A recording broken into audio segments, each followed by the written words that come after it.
Tudo bem com vocês? Bom, na aula de hoje, pessoal, a gente vai falar um pouquinho sobre o processo de interiorização das populações do Brasil, colônia, beleza? Tema importante aí para a gente poder estudar, tem uma incidência grande no Enem, beleza? Então bora lá, sem perder muito tempo. Bom, pessoal, para a gente começar, a gente recapitula um pouquinho da aula passada. E para a gente poder entender o processo de interiorização das populações no Brasil colônia, é necessário que a gente recorde da expulsão dos holandeses, né, do Brasil, né? Bom, a gente percebe que a expulsão dos holandeses no Brasil gera uma crise sem precedentes no açúcar, que era o principal produto produzido aqui. Né? Afinal de contas, os holandeses eles refinavam o nosso açúcar e comercializavam esse açúcar na Europa. A partir do momento que eles são expulsos do Brasil, né, eles começam a organizarem fazendas, né, unidades produtivas nas Antilhas e começam a concorrer com o açúcar brasileiro. Resumo da ópera: o açúcar brasileiro perde mercado na Europa e entra numa crise sem precedentes aí naquele período, tá bom? Bom, galera, uh, o açúcar brasileiro obviamente tinha pior qualidade e ele tinha pouca penetração comercial na Europa, já que a Holanda que fazia toda essa distribuição e obviamente a gente perde essa batalha comercial para os holandeses. Bom, pessoal, mas o que isso tem a ver com a questão das populações no Brasil? Bom, é muito simples. No século XVI, né, vamos lá, 1500, 1600, a gente tem no Brasil uma clara concentração das populações no litoral. Isso já foi uma opção de Portugal desde 1530, a partir de 1530 mais ou menos, porque como o Brasil havia sofrido algumas invasões estrangeiras, né, a ideia de Portugal é ocupar o litoral. Né, as ocupações estrangeiras elas viriam, essas invasões, obviamente, do litoral por mar. Então, se a gente ocupa o litoral, né, a ideia de Portugal, a gente consegue, né, evitar essas invasões. Então, obviamente, né, a gente percebe uma concentração, né, das populações aqui no, no litoral. O interior do Brasil, ele ainda era, né, em boa parte dele, praticamente somente habitado por índios, né, e com uma boa parte das suas matas ainda virgens, ainda matas inexploradas, né. Bom, a partir de 1640, pessoal, a gente vai perceber que a coroa portuguesa ela vai estimular alguns outros gêneros agrícolas no Brasil, principalmente o tabaco e o algodão, tá? A gente vai perceber algum incentivo em relação às drogas do sertão, né? E aqui no Nordeste, que alguns produtos como canela, castanha e, e boa parte desse incentivo ele vai acontecer justamente pela queda do açúcar no mercado internacional, ou melhor dizendo, da queda do açúcar brasileiro no mercado internacional. Então ele vai gerar, pessoal, uma espécie de tentativa de suprir já então o efeito da crise do açúcar. O pessoal vai querer comprar, ou melhor dizer, vai querer produzir outros produtos, né, na busca de uma alternativa econômica. Então a gente vai ter então uma questão que a gente precisa pontuar. Antes da produção açucareira, quer dizer, melhor, antes a produção açucareira dominava, era hegemônica, então a gente tem populações no litoral. E após, né, a crise do açúcar, a gente vai ter, né, algumas outras atividades, como a pecuária, drogas do sertão e até o bandeirantismo, e a gente vai ter um outro quadro, populações indo rumo ao interior do Brasil, já que as terras do litoral estavam ocupadas. Então esse é um paralelo que a gente precisa traçar aí para facilitar o nosso raciocínio. E a gente consegue perceber, pessoal, justamente nesse mapa, né, que a partir do século XVII, né, a gente começa a perceber que algumas dessas atividades que a gente citou, como a pecuária, a mineração, o bandeirantismo, as drogas do sertão começam a ocupar espaço aqui em regiões do interior, né, do território brasileiro. Isso é um ponto importante. Bom, a primeira atividade aí que a gente precisa pontuar, que é legal a gente ter na nossa, na nossa cabeça, é o bandeirantismo, né? E para a gente poder falar de bandeirantismo é interessante a gente nos remetermos, né, geograficamente à região de São Paulo, que naquela época era a província de São Vicente, né? Por quê?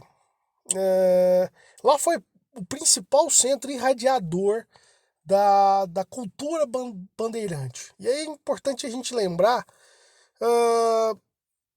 o que o Planalto de São Paulo ele está logo, ele está situado acima, né, num terreno acima do nível do mar, né? Existe o litoral paulista, a Serra do Mar, a cidade de São Paulo é um colégio jesuíta, ela teve seu início como um colégio jesuíta, fundado por José de Anchieta e Manuel da Nóbrega, e a ideia era justamente catequização de índios, né? E interessante notar que São Paulo, desde o seu início, nunca foi a cidade de São Paulo um polo produtor de cana-de-açúcar, né? E até pelo seu terreno arenoso, em alguns momentos até inundado, alagado em algumas dessa região. E aí a gente vai ter uma questão importante aqui em São Paulo, que vai ser a fusão da cultura portuguesa com a indígena. Você vai ter uma sociedade empobrecida em São Paulo e muitas digamos assim, dos valores e até dos hábitos indígenas vão ser incorporados por alguns desses portugueses.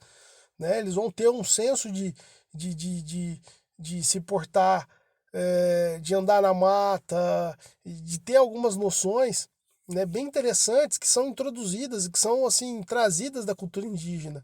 Né? Comer com a mão, o uso da farinha. E é bem interessante porque com o empobrecimento dessa sociedade aí de São Paulo, eles vão começar a se propor a buscar novas alternativas de sobrevivência, tá? E justamente vai fazer com que esses caras aí dessa sociedade empobrecida, né, que assimilou valores dos índios, comecem a buscar formas de sobreviver. E é o que a gente vai chamar de bandeirantismo, né? O que esses caras vão começar a propor a fazer, né? Bom, são três grandes atividades que, que os bandeirantes eles se propõem, né? A gente vai chamar de bandeiras, que são expedições geralmente, pessoal, são expedições não oficiais, tá? São expedições particulares, quando eles buscam o interior, né, com o objetivo de conseguir riquezas, tá? Seja pedras preciosas ou qualquer tipo de riqueza possível. A gente tem as entradas, que são geralmente expedições oficiais, né, comandadas pela coroa portuguesa. Obviamente, o número de bandeiras é bem maior do que as de entradas. Então, obviamente, a gente vai. O nome dos bandeirantes eles adquirem justamente pelo número de bandeiras que vão ser feitas. São expedições particulares, né? E as monções, que é levar o alimento ou algum tipo de suprimento para esses bandeirantes, ou, no caso aí, as entradas que já estão, né, lá no interior.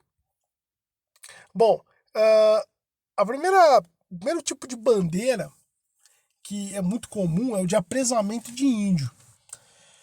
É um mercado consumidor interessante, né? Principalmente após a crise do açúcar, você vai ter aí uma queda na economia colonial e o preço do escravo negro africano é muito alto, né? Então, alguns locais de economia um pouco mais, digamos assim, um pouco mais em crise, eles vão começar a aceitar mesclar escravo africano com alguns índios. Mesmo que o índio não fosse o trabalhador ideal visto por esses fazendeiros, alguns vão começar a aceitar pela diferença de preço. Né? Vamos imaginar aí um escravo africano jovem, masculino, sei lá, 30, 40 mil, eu podia comprar um escravo aí por um escravo indígena homem, né, no vigor, no auge do seu vigor físico por R$ 2.000.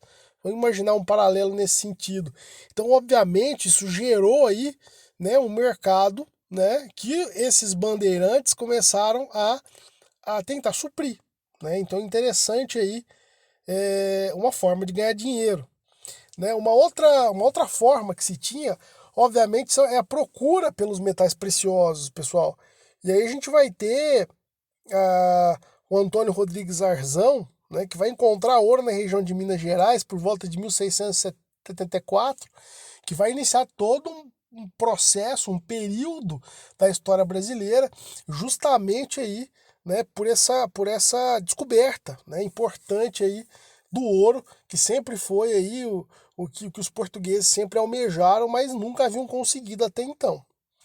A gente vai ter o sertanismo de contrato, que é quando os bandeirantes eram contratados para poder combater índios, tribos indígenas que estavam tentando invadir terras e fazendas, ou mesmo destruir quilombos. E a gente vai ter até inclusive relatos de sertanejos que vão ser contratados para poder trabalhar como capitães de mato, ou seja, perseguir escravos fujões, né?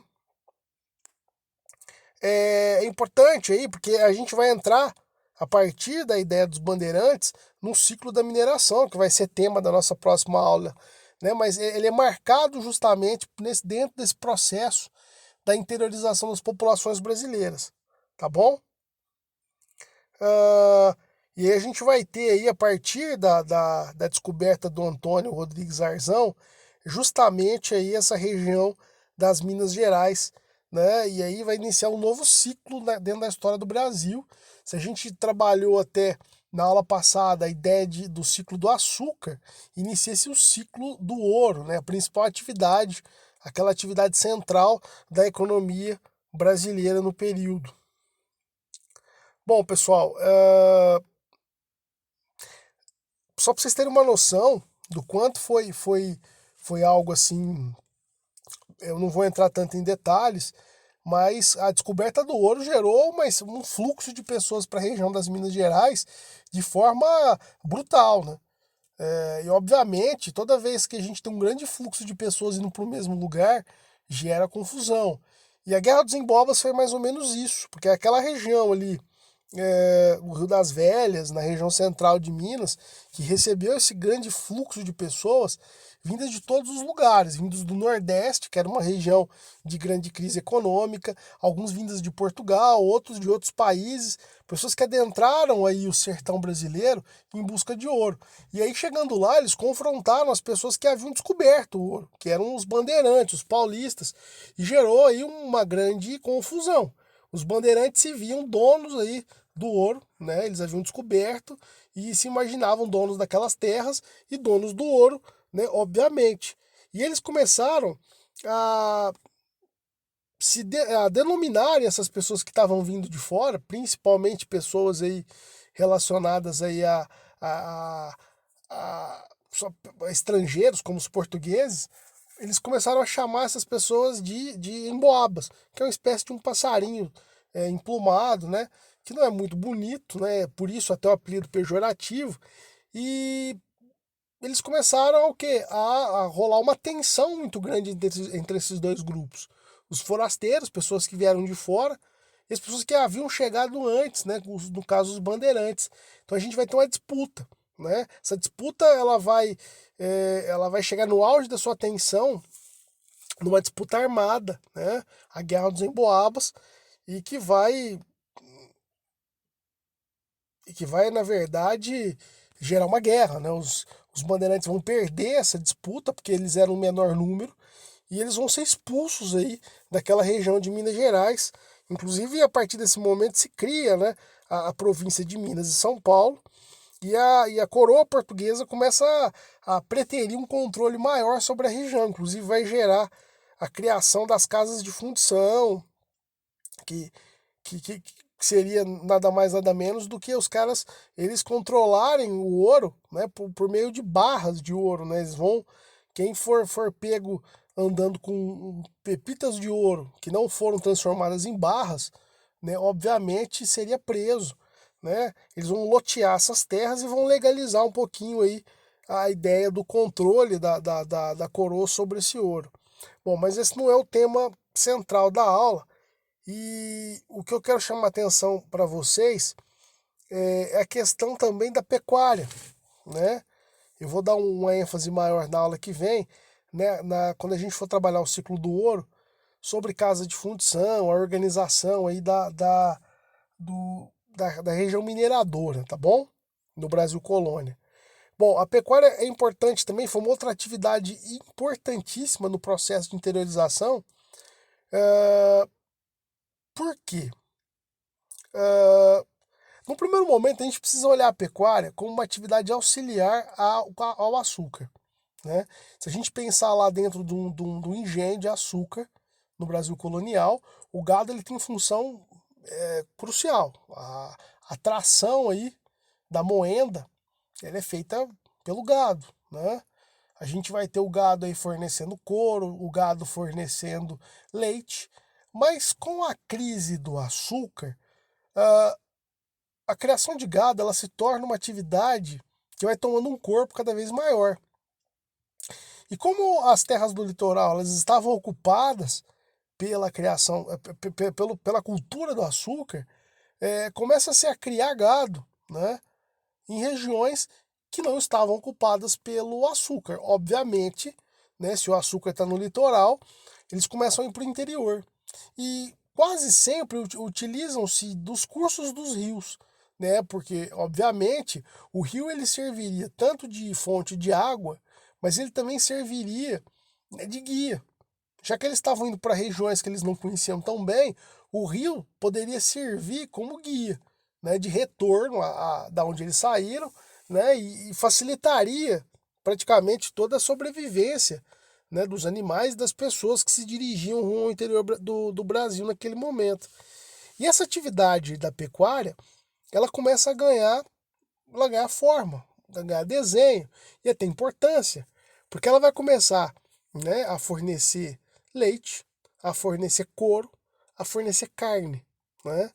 E ela ganha cada vez mais, digamos assim, pessoas dispostas a essa atividade. Até porque, como a atividade açucareira está em baixa, você tem o quê? Você tem pessoas desempregadas, né? Nem todo mundo está, digamos assim, empregado na atividade açucareira. Eu não estou falando aqui de escravos, eu estou falando de uma população bem específica, que são os mestiços. Eles não são brancos, então eles não são donos de fazenda, eles não são negros, mas eles são mestiços. E essa aqui é uma camada social interessantíssima, porque é uma camada social que geralmente não é vista com bons olhos, nem pelos brancos nem pelos negros. Os negros não os consideram negros e os brancos não os consideram brancos. Eles geralmente, como o próprio nome diz, eles são frutos aí geralmente da miscigenação, né? É, os mestiços são homens livres e, portanto, essa atividade é interessante notar que vai ser a primeira atividade no Brasil realizada por homens livres, porque a criação de gado nessas regiões ao interior, elas não seriam capazes de serem realizadas por escravos, né? Como é que você vai criar um gado e coloca escravo para tomar conta, ao final do dia o escravo fugiu. Então, é bem interessante a figura que vai ser formada a partir desse momento, que é a figura do vaqueiro, né? O vaqueiro mestiço que vai muitas das vezes ser a pessoa responsável aí, né, pela administração desses rebanhos. Então a gente tem aí justamente essa lógica, né? E o Rio São Francisco ele é um vetor importante, principalmente no Nordeste, de um vetor onde essa atividade pecuária ela vai existir, né? Pela questão da água, né? Da fonte de água.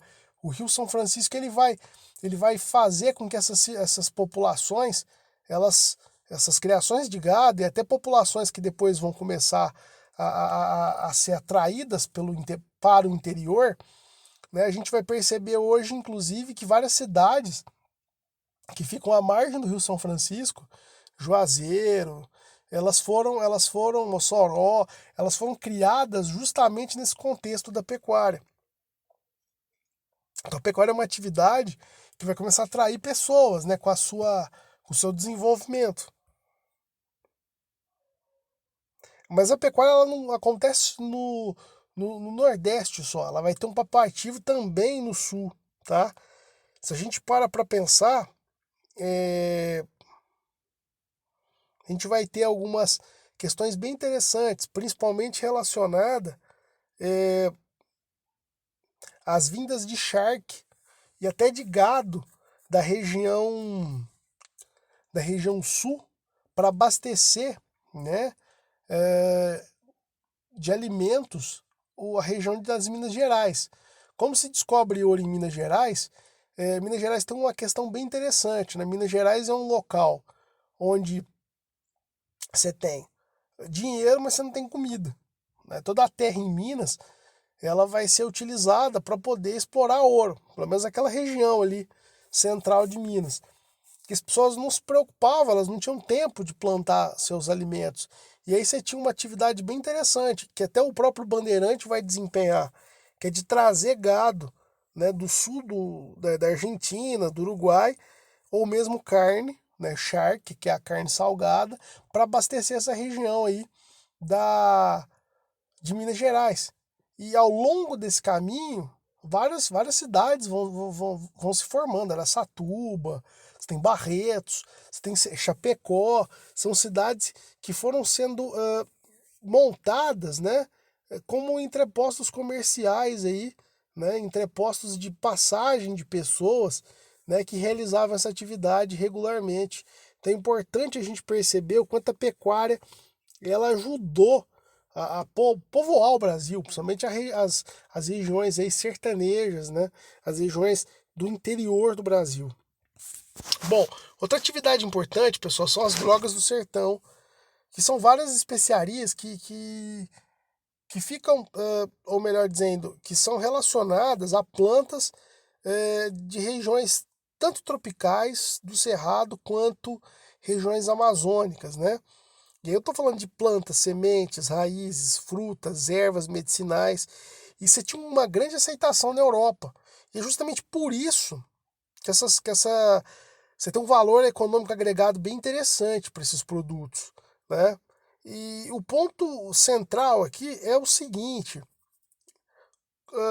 como se explora esses produtos? Porque como são produtos da mata, o acesso a esses produtos ele é difícil, ele é complicado.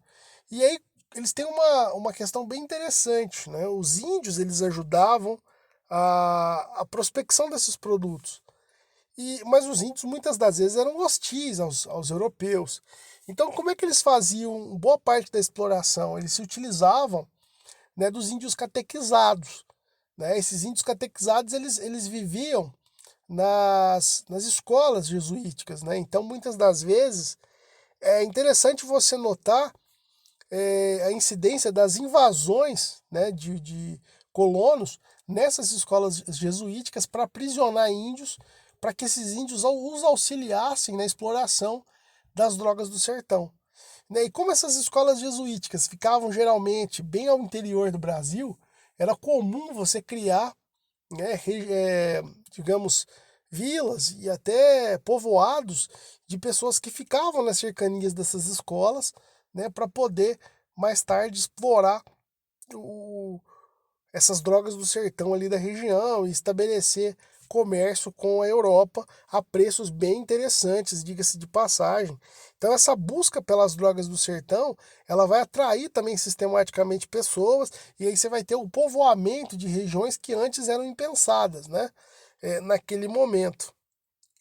A gente vai ver aí várias, várias cidades e é importante, pessoal, que essas atividades, essas três em especial, a pecuária, as drogas do sertão e a mineração, elas vão causar algo bem interessante. Olha, a gente tem aqui no mapa o Brasil, né? E ele é dividido pelo Tratado de Tordesilhas. Então a gente vê o território português de um lado, o território espanhol do outro, e a partir de 1750 todo esse território aqui, ele acabou ficando a cargo de Portugal, né? O Tratado de 1750, ele ofereceu a Portugal, né, um argumento chamado uti potestas, ou uti possessis, como você quiser chamar, que significa a posse pelo uso, né? Então, como Portugal começou digamos assim, a ocupar esse território além de Tordesilhas, eles começaram a querer legitimar a ocupação desse território. A Espanha não foi contra, né? A Espanha estava muito mais preocupada com as minas de ouro e de prata nas suas colônias do que propriamente que essa região que ela não havia descoberto nem ouro nem prata. Então, por isso, a Espanha não está muito preocupada com essa região. E em 1750, né, a Espanha ela vai assinar esse acordo com Portugal, né? Praticamente a Espanha estava preocupada com um só local, que